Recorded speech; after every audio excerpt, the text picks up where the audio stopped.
Channel kitchen in the dark. எல்லாரும் உட்கா பண்ணி பார்த்தீங்களா? டேஸ்டியாக இருந்துச்சா? என் ஃப்ரெண்டு மெசேஜ் பண்ணியிருந்தா எனக்கு ரொம்ப ஃபேவரட் ஃபுட்டு அது அப்படின்னு சொல்லிட்டு. So thanks. இன்றைக்கி நம்ம என்ன பண்ண போகிறோம்னா பருப்பு உருண்டை குழம்பு செய்ய போகிறோம். அது எப்படி செய்கிறதுன்னு பார்க்கலாம். இந்த குழம்புக்கு என்னெல்லாம் தேவைன்றதை இங்கே ஷோ பண்ணியிருக்கேன். இது என்னென்னா சின்ன வெங்காயம் ஒரு கைப்பிடி அளவு எடுத்து அதை முழுசாக உரிச்சு வச்சுருக்கேன். அதில் 2 ஸ்ட்ரிப்ஸ் ஆஃப் கருவேப்பிலை போட்டிருக்கேன். அண்டு இதில் வந்துட்டு ஒரு மூடி தேங்காய் அதை குட்டி குட்டி க்யூப்ஸாக நறுக்கி போட்டிருக்கேன். 1.5 தக்காளி பழம் கொஞ்சம் பெரிய சைஸு அதை பொடியாக நறுக்கி வச்சுருக்கேன். இந்த கிண்ணத்தில் என்னென்னா ஒரு மீடியம் சைஸ் வெங்காயம், கொத்தமல்லி, கொஞ்சம் ஒரு 1/2 இன்ச்சு அது இஞ்சி அதெல்லாம் பொடியாக நறுக்கி போட்டு வச்சுருக்கேன். இது என்னென்னா கடலைப்பருப்பு, துவரம்பருப்பு. இது ஒரு சின்ன டம்ளரில் 3/4 டம்ளர் கடலைப்பருப்பு, ஒரு பிடி துவரம்பருப்பு போட்டிருக்கேன். துவரம்பருப்பு எப்படி இருக்கும்னா ஃப்ளாட்டாக இருக்கும், கொஞ்சம் தின் சைஸில் இருக்கும். ஸோ இது சின்ன எலுமிச்சம்பழம் அளவு புளி ஊற போட்டு வச்சுருக்கேன். அதுக்கு தேவையான எண்ணெய் இருக்குது. இது என்னென்னா நானே செஞ்ச சீரக சோம்பு பொடி, அதை கொஞ்சம் எடுத்திருக்கேன். ஸோ இது சோம்பு தாளிக்கிறதுக்காக கொஞ்சமாக தேவைப்படும். இது வெந்தயம், இதுவும் தாளிக்கிறதுக்கு தான். அதுக்கப்புறம் இது ரெட் சில்லி பவுடர் கொஞ்சம், அதுவும் நம்ம அதில் பருப்பில் போடுறதுக்காக. அவ்வளோதான். நம்ம அடுத்து எப்படி பண்ணலான்னு பார்க்கலாம். அடுப்பை பற்ற வைக்கலாம். பற்ற வச்சாச்சு. சிம் பண்ணிட்டேன். கரெக்டாக ப்ளேஸ் பண்ணிட்டேன். ஸோ ஃபுல் ஃப்ளேம் வச்சுட்டேன். இப்போது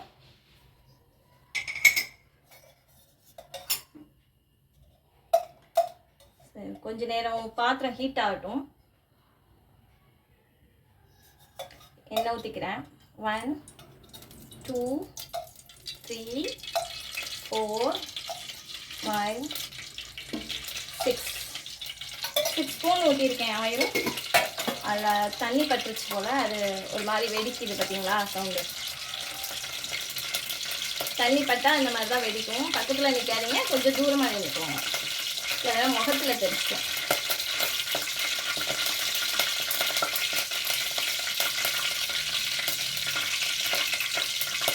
ஓவராக தண்ணி பட்டுச்சுன்னா அப்படிதான் ஆகும்.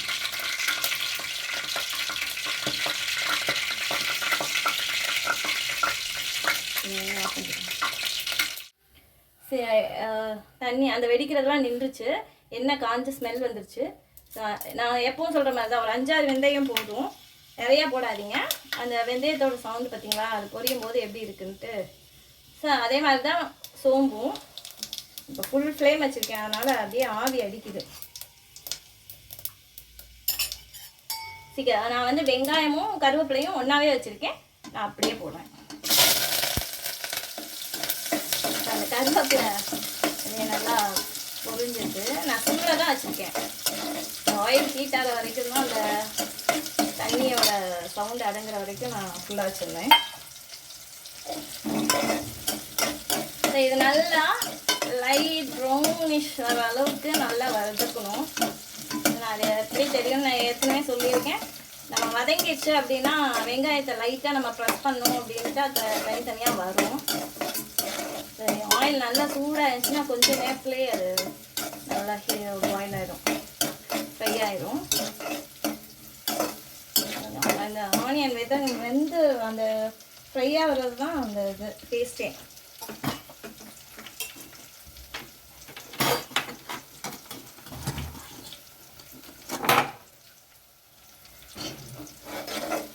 தக்காளி போடுறேன். ஸோ இது பெரிய தக்காளி, அதனால் நான் இன்னைக்கு ஸ்மால் குவான்டிட்டி தான் செய்கிறேன்.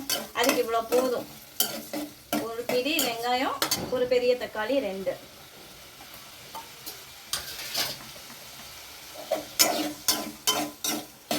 அதாவது தக்காளியெல்லாம் ரொம்ப அப்படியே கல் மாதிரி இருக்குது, வேகவே மாட்டேது. இப்போ இந்த ஸ்டேஜில் நான் உப்பு போட்டேன். சரி, இது ஒரு பிடி உப்புன்னு சொல்லுவோம்ல, அந்த அளவுக்கு போட்டிருக்கேன். 4 விரலில் குளிச்சல்லி போட்டிருக்கேன். ஒரு கையில் வச்சோம்னா ஒரு ஸ்பூன் 1.5 ஸ்பூன் வரும். கம்மியாகவே போட்டுக்கலாம், ஏன்னா நம்ம பருப்பில் வேறு உப்பு போடணும். அதனால் தக்காளி வேகிறதுக்காண்டி நமக்கு வந்து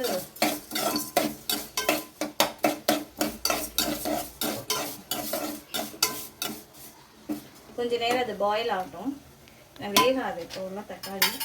நல்லா வெந்துருச்சு தக்காளி, கொஞ்சமாக குழஞ்சிருச்சு, ரொம்ப குழையலை, பட் குழஞ்சிருச்சு. இப்போ நான் வந்து அந்த புளி வந்து நல்லா 2 டம்ளர் தண்ணியில் ஊற வச்சுருந்தேன் இல்லையா, அந்த புளியை வந்து கரைச்சி வச்சுருக்கேன், அதை வந்து ஊற்றிட்டேன். இந்த தண்ணி பத்தாது.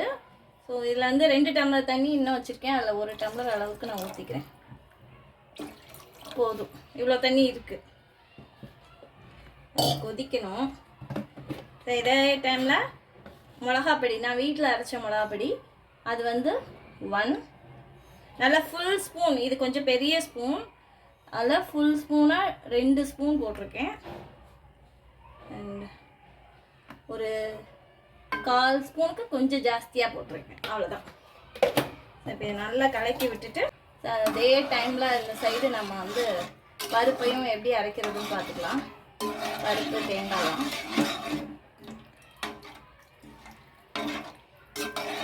ஸோ ஒரு கொதி வரட்டும். நமக்கு வந்து இன்னும் தண்ணி தேவைப்பட்டுச்சு அப்படின்னா ஊற்றிக்கலாம். நான் தேங்காய் அரைக்க போகிறோம். இதை ரொட்டேட் பண்ணி நல்லா ப்ளேஸ் பண்ணிட்டேன். இதுதான் ஸ்விட்ச் போட்டாச்சு.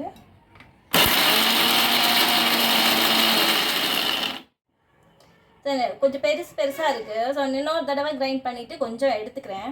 பருப்பில் கொஞ்சம் போடணும் நம்ம உருண்டையில்.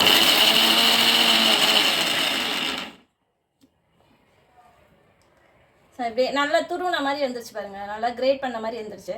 இன்கேஸ் நமக்கு கிரேட் பண்ண முடியல அப்படின்னா இந்த மாதிரி கூட கிரேட் பண்ணிக்கலாம்.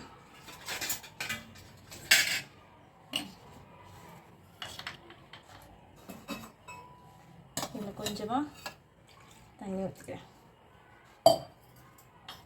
ஒரு 1/4 டம்ளர் கிட்ட தண்ணி ஊற்றிட்டேன். ஸோ நல்லா ஃபைனாக அரைச்சிக்கணும்.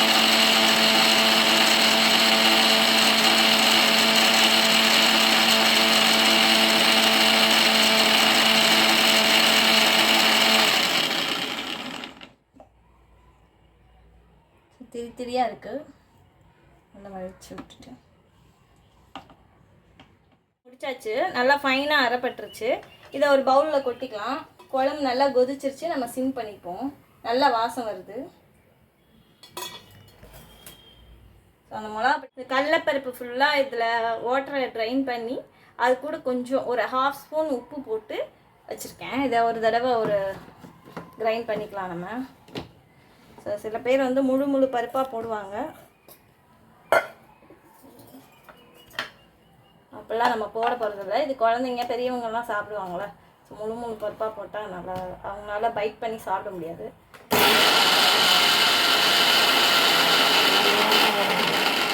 1 hour கிட்ட இது ஊறிடுச்சு. நல்லா கிளறி விட்டுக்கோங்க.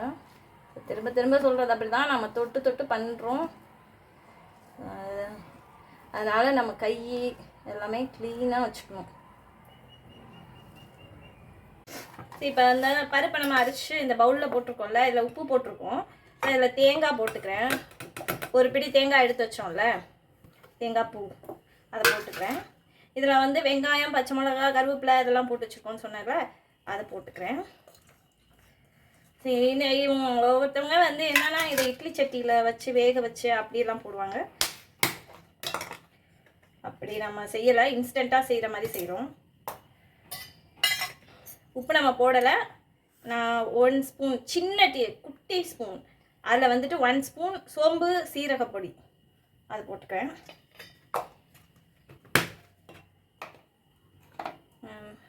ஏற்கனவே பச்சை மிளகா போட்டிருக்கோம். ஸோ இதுலேயும் நான் வந்து 1/2 ஸ்பூன் கிட்ட தனி மிளகாத்தூள்.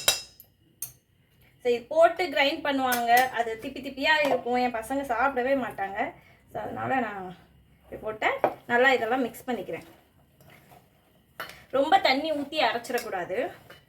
ரொம்ப தண்ணி ஊற்றி அரைச்சிட்டோன்னு வைங்களேன், அதுவும் குழம்புல வந்து கரைய ஆரம்பிச்சிடும்.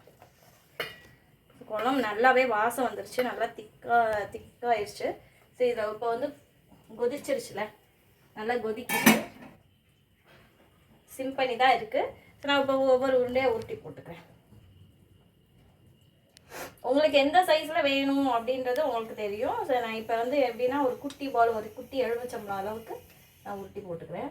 இது கரையாது.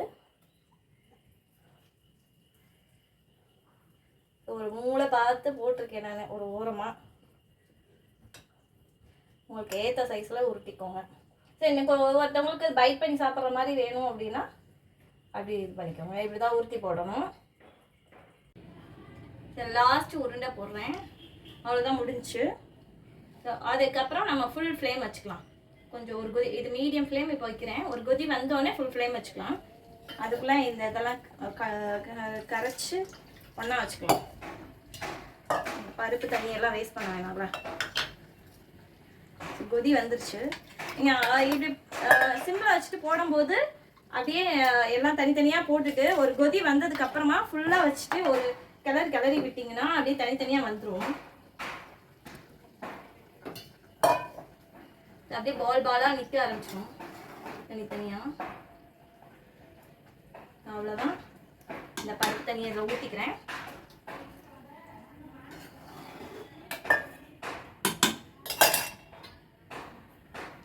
தேங்காவையும் நாங்கள் போட்டுக்கிறேன்.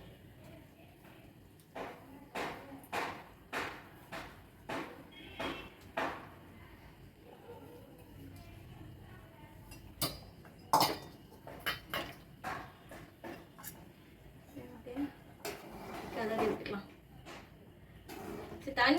தண்ணி எக்ஸஸாக போயிடுச்சுன்னா கரைஞ்சி கொலன்னு ஆயிரும். கொஞ்ச நேரம் இதை மூடி வைக்கலாம். இன்னும் கொஞ்சம் நேரம் பாயில் ஆகட்டும். நம்ம எப்படி என்ன ஆயிடுச்சுன்னு பார்க்கலாம். நல்லா கொதிக்குது, வாசமும் நல்லா கமகமன்னு வருது.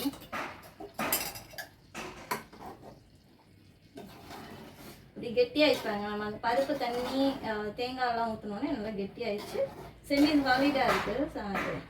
இப்போ வந்து இடித்து வச்ச பூண்டு ஒரு 4-5 பல்லு வந்து இடித்து வச்சுருக்கேன். ஸோ அதை போட்டுட்டு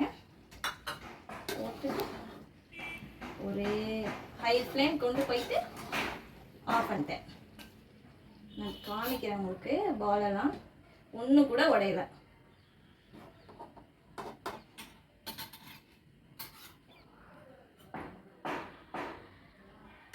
பாருங்க, பால் கொஞ்சம் கூட உடையலை, கரையலை, அப்படியே கிடக்கு. நான் குழம்பு மட்டும் டேஸ்ட் பண்ணி காமிக்கிறேன். ரொம்ப ஹாட்டாக இருக்குல்ல.